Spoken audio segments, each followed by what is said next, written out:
All right. So one of the pieces of feedback, because that's another plug for you telling us what you want from us. After the first Well Summit, which was in Washington, D.C., it wasn't super grounded in the place where we were. So you've already heard from a lot of Houston speakers, Houston businesses,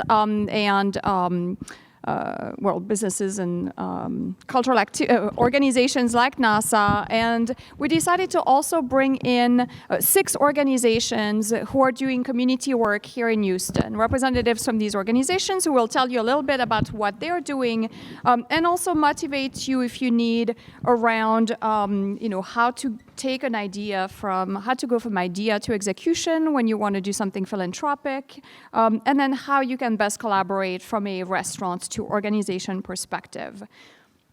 So the panelists you have their name, and this is going to stay up the whole time with their organization's name on it. Ahshia Berry, VP and Director of Communication at Magpies and Peacocks. Kat Bill, Chief Mission Officer from Southern Smoke Foundation. Juana Collins, Executive Director of Feed the Soul Foundation. Alyssa Dole, Culinary Director of Recipe for Success Foundation, Michelle Shattuck, Grants Manager at Imola Collective, and Erin Smith, alum for 2023 cohort, who's a co-founder of I'll Have What She's Having.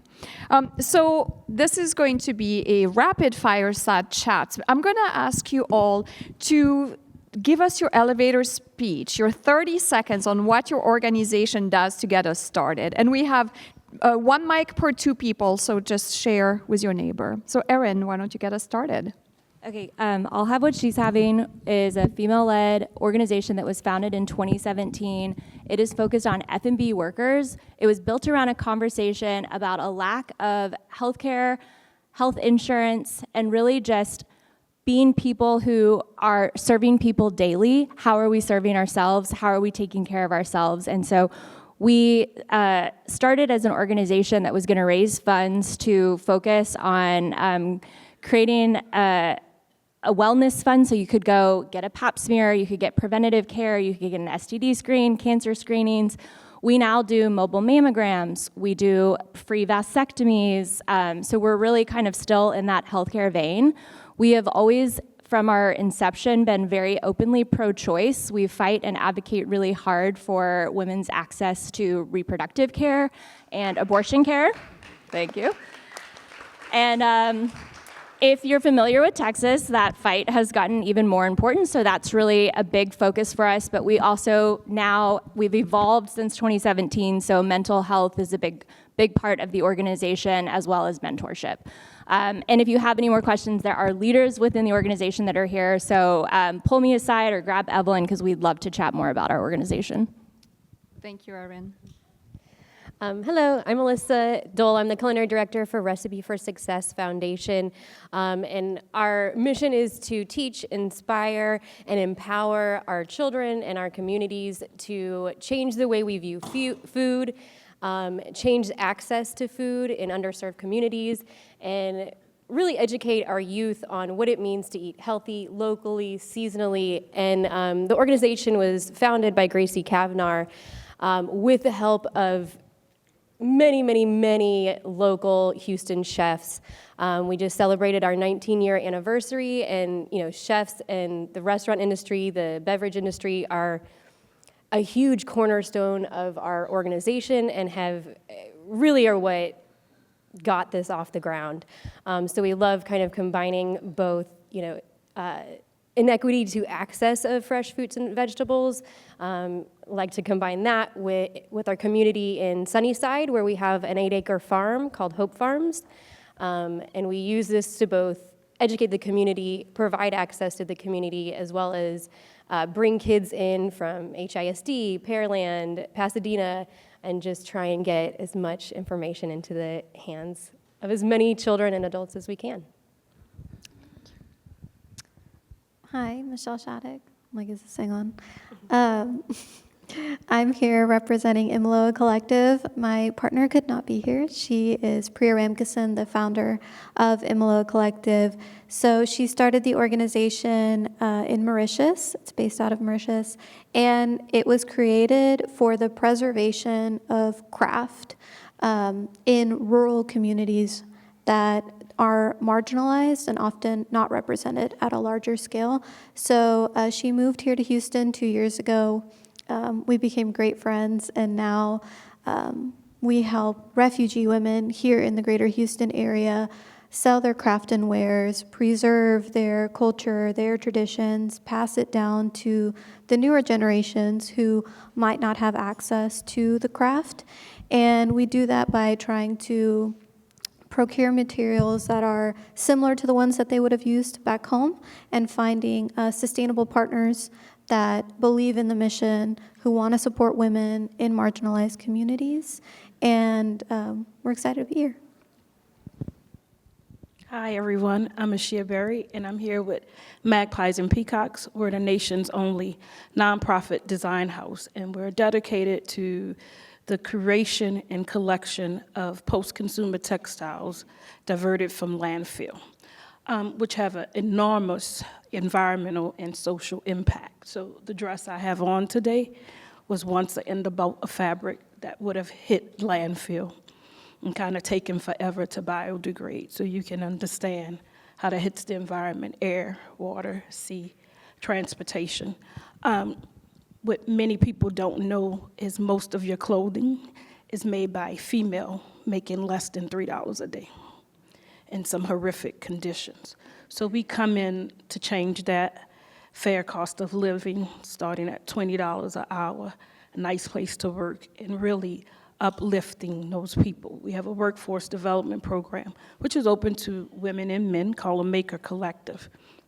And it's usually survivors of trauma, everything from human trafficking and domestic violence, housing insecurity, reentry to work, and veterans. And in that, we also run across a lot of the issues with food with underserved communities and how it all kind of translates back. So we're very proud to be here. We work with Recipe for Success every year, and our friends here at Emola, so glad to have some cohorts in here. Thank you. Thank you. And your colleague Sarah Jane is here too, with a really amazing Our coat founder. back there. So Who's also an upcycle piece from us. you two are modeling upcycling fashion really well. Hi, everyone. I'm Kat Bill. I'm the Chief Mission Officer of Southern Smoke Foundation.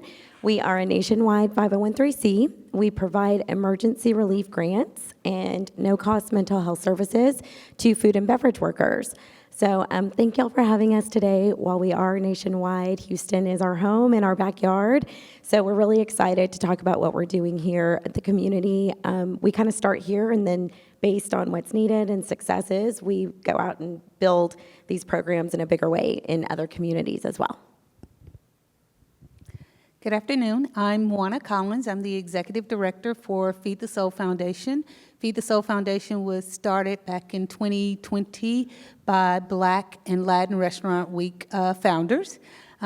Our mission is to provide grants to marginalized culinary businesses, as well as scholarships to underrepresented students from across the country. We are a national organization to attend HBCUs or Hispanic serving institutions. Thank you. Round of applause for our 6 panelists, please, and the amazing work that they're doing.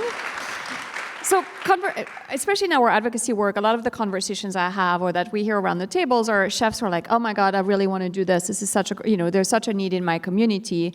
But then and you all have started businesses, right? But it's one thing to start a for-profit-ish business that is a restaurant to a nonprofit organization, right? So for those of you who started your organizations, what made you go, this is not collaborating, what made you go from this is a great idea to, all right, this is how we're taking this and we're actually turning this into a 501c3, an organization? What has been most pivotal?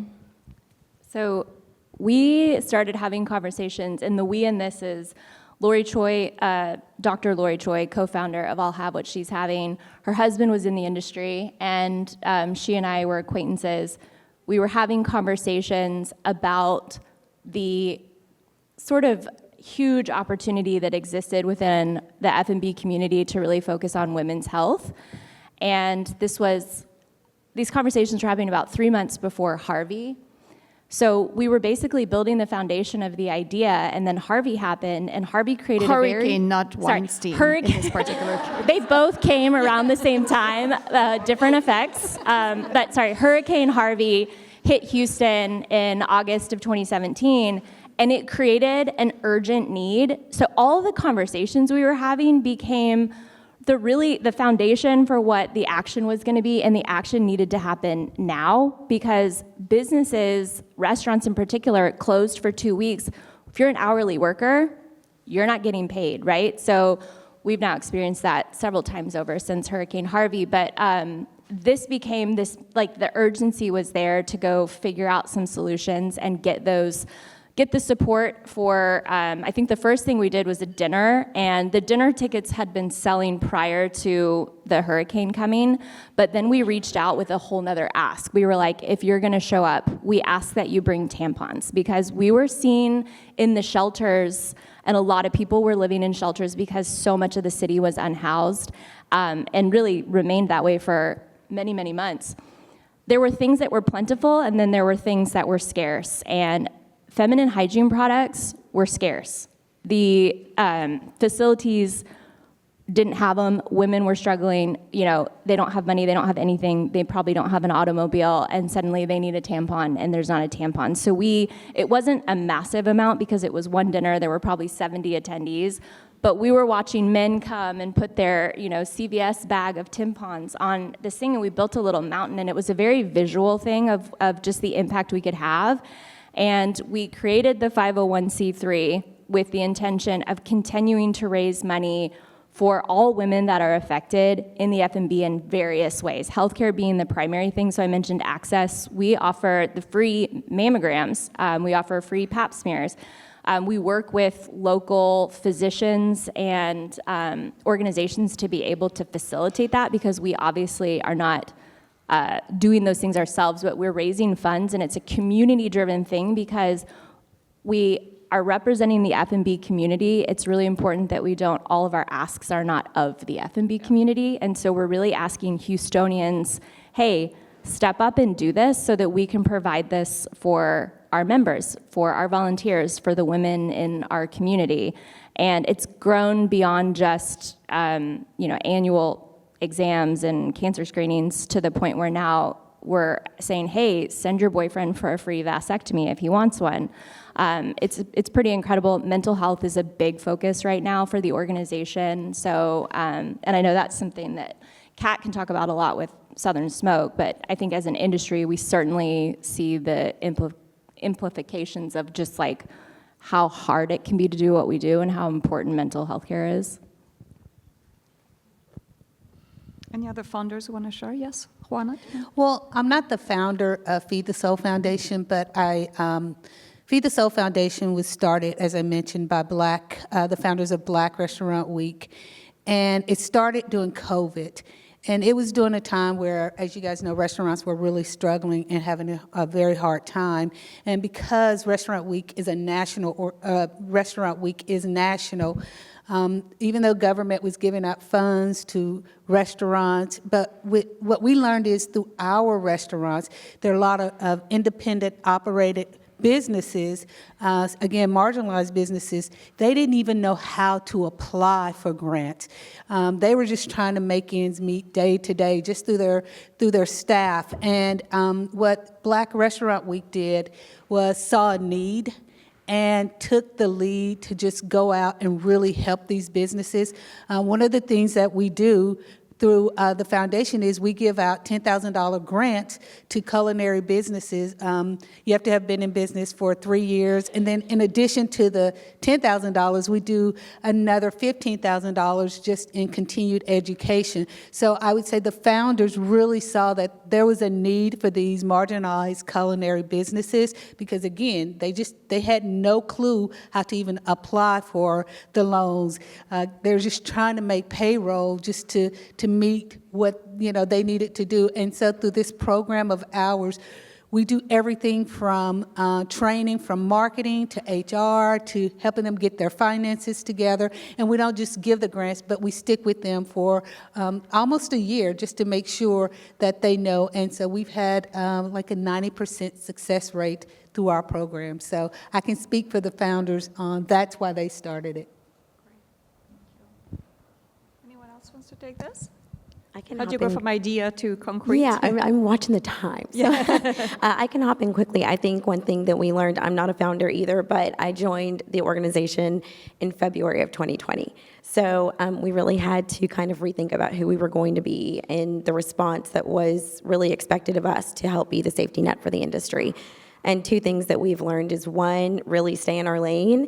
We want to do all the things. If you've met Chris Shepard, he and I together are bad news. We're going to have a hospital, we're going to have universities, and it goes on and on. So we really had to sit down and have a very serious conversation about staying in emergency relief and focusing on mental health services and knowing exactly what we wanted to do with that. Because as an organization, it's very similar to a business. A lot of people come to you and they say, oh, we'll give you this funding so that you can start doing this and this funding to start doing that. And we want to say yes to it all. And what we realized is we were diluting ourselves and we weren't going to be able to do what we are meant to do really well, which is help food and beverage workers experiencing crisis and provide access to no-cost mental health services.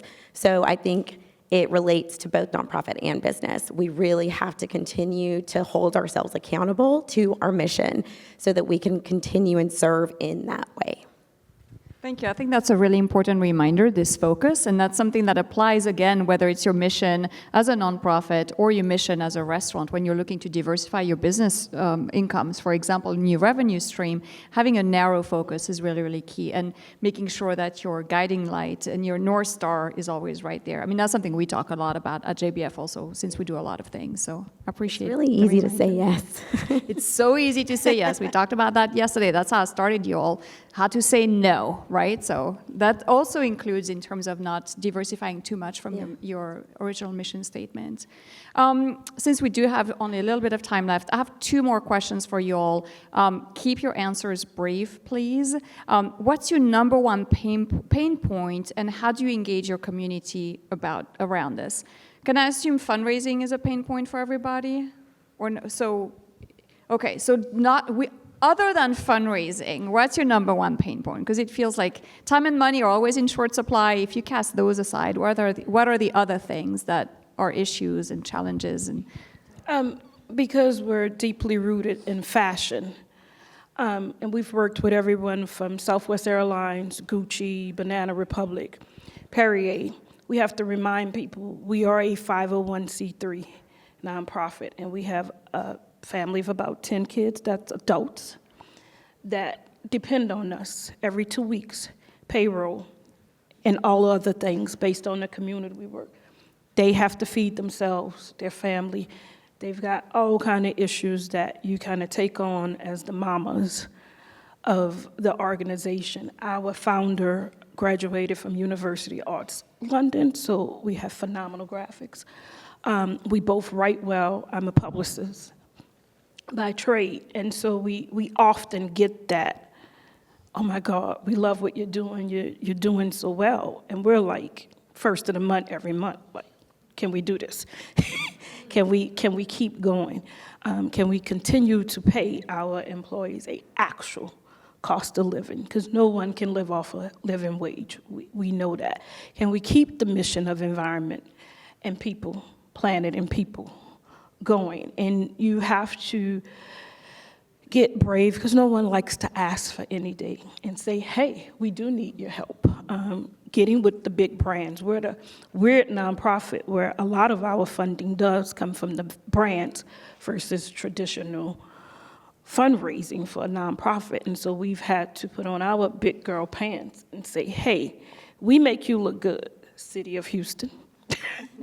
This is what we need in return. We are so grateful for our partners at Houston First, who we work with year-round, and they're one of the people who really get us, and they understand we've got to pay that nonprofit. So, our thing is make sure you're representing in that, and think outside of the traditional fundraising. Like, they're going to always look good when they partner with a nonprofit, but what are you getting in return?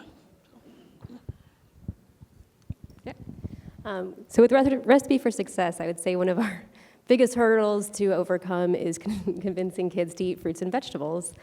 And that's why for us it was so important to pair up with chefs to really teach them that even though they may have just had a tomato one way, there's so many ways to consume it, and then to really drive home our mission of seed to plate education, so we have the kids putting their hands in the dirt and planting the tomatoes, caring for it throughout the season, harvesting it and bringing it into the classroom, and learning about its nutrition value, as well as how to transform it into something that they like.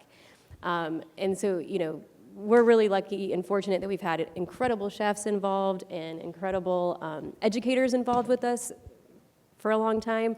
And, it's fun to be able to watch a kid who will walk through your door just like, no, I'm not going to do that. And then by the end, they're excited to eat it, and they want to take the recipe home, and they want to share it with their family. But it's our primary, one of our primary mission, but it also is kind of one of the biggest hurdles. And so I've been fortunate that we've had so many people that came through, that we have this really great knowledge bank of how to kind of convert even the most skeptical of children. And then just, trying to get as much food out into the community, I think, is our biggest hurdle currently. We have the 8-acre farm. We have in Sunnyside, which is one of the biggest food deserts. And, how can we get more of that food into the hands of the community? And, right now they're coming to us on Saturdays. We have markets, but how do we make more of that impact? And so, I'm just trying to figure that out. Michelle, do you want to?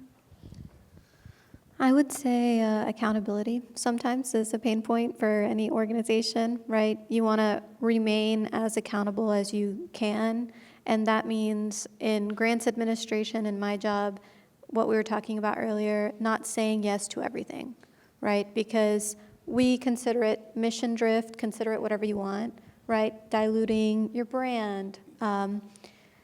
You need to ask yourself always the important questions, and sometimes those questions are as simple as, if I have the staff in place, do they have the capacity to do the things that I'm going to require of them?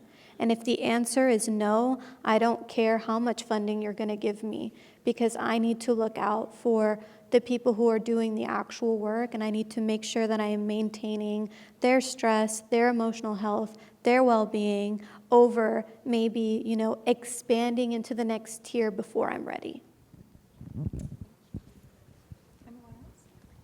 So we had a kind of strange thing that we learned early on. We were pretty successful at fundraising in our first year and created a fund specifically for female F&B workers to go get exams.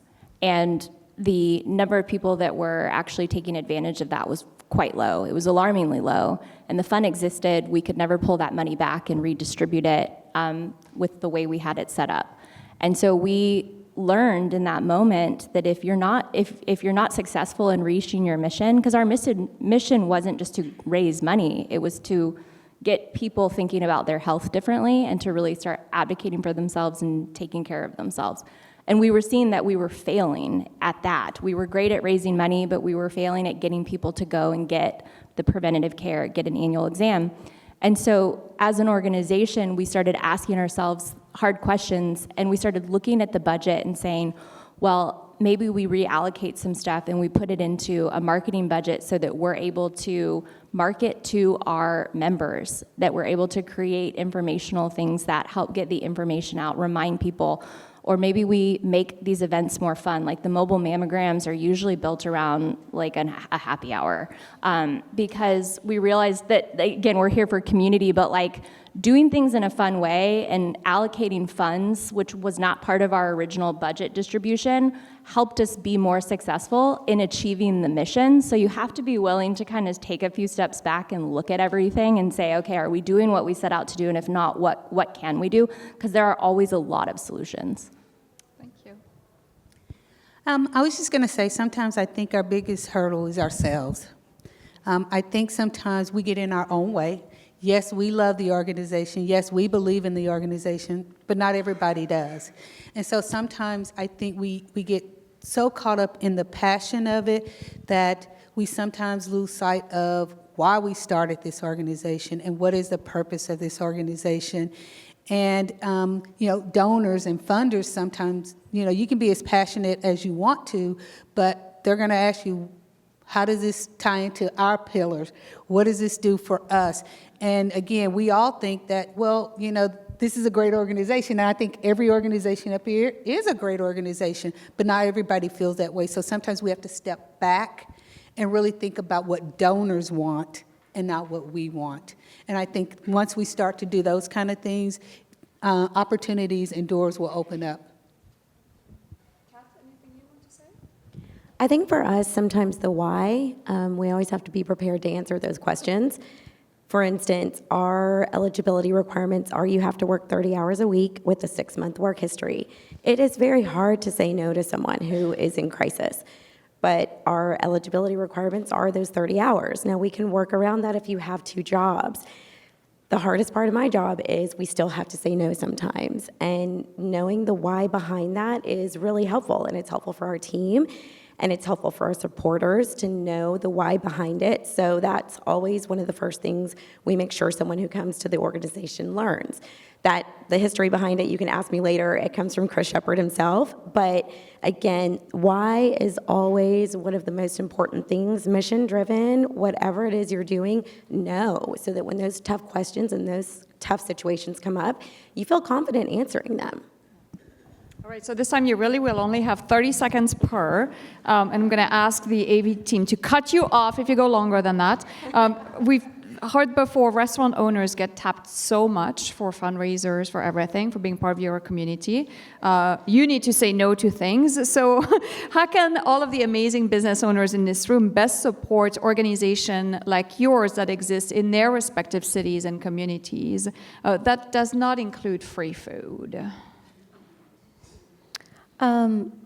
We did a wonderful collaboration, I think about a year and a half ago, with a restaurant called Etoile here in Houston.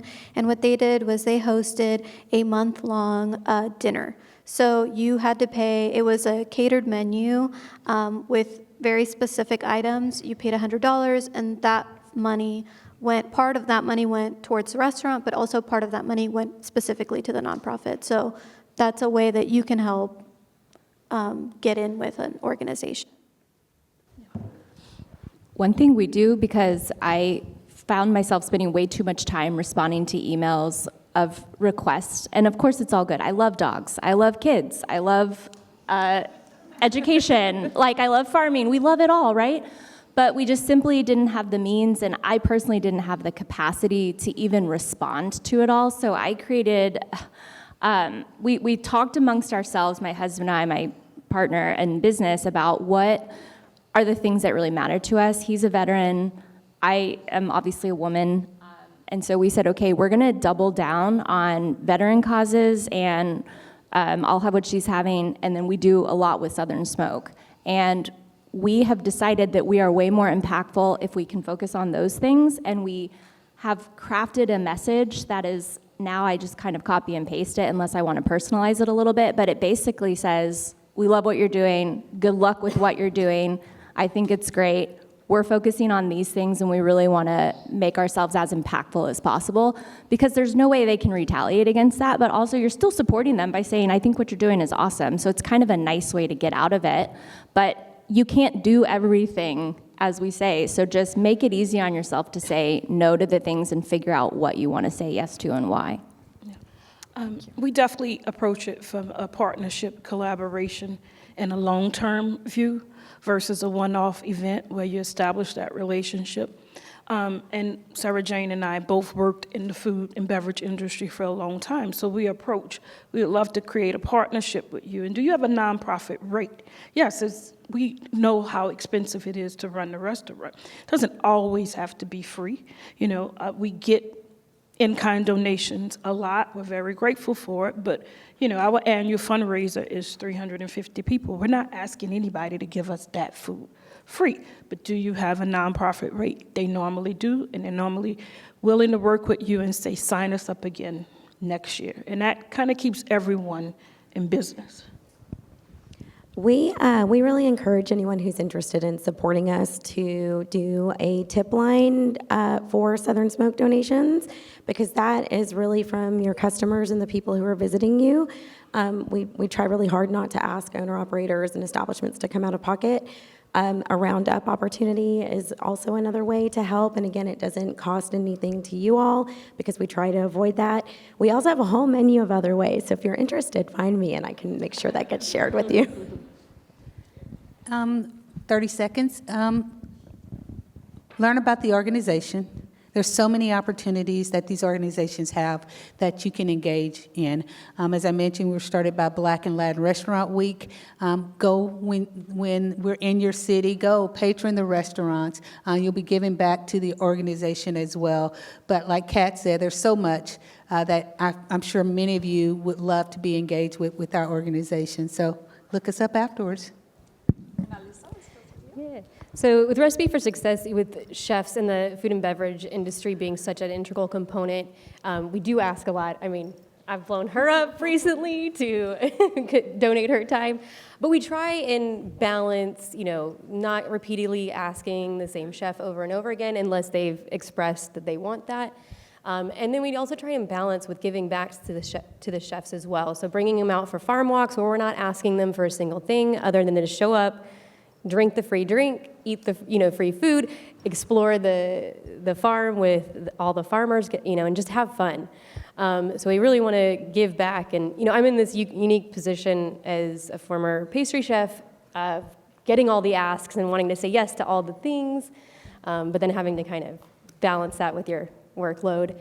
And so I'm really cognizant not to over ask or ask too much, and just be cognizant of who I'm asking, how big the restaurant is, how, if they're a small shop, they're obviously not going to have as much to give. And we also offer a lot of things that require no food, just, you're showing up, hanging out with the kids during a cooking class, teaching a class without having to ask for anything financially.